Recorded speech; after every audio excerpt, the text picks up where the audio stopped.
we have David here from DB Pest Control, and he's using an 82mm core bit to drill out the hole so the EZ Ever-Ready station can be placed into the hole.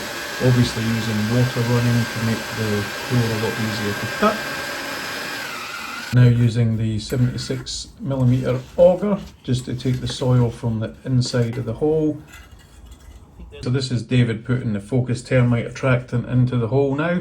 This has been engineered to have the exact amount of CO2 that needs to be released in the soil to attract termites. So without this in the ground, when you've got a baiting or monitoring system, you're really fighting an uphill battle. This is a must that you use this product. Well, David, thanks very much for your time today. It's been absolutely fantastic. Thanks, Willie. I hope you enjoy the system, mate. Thank you. Cheers.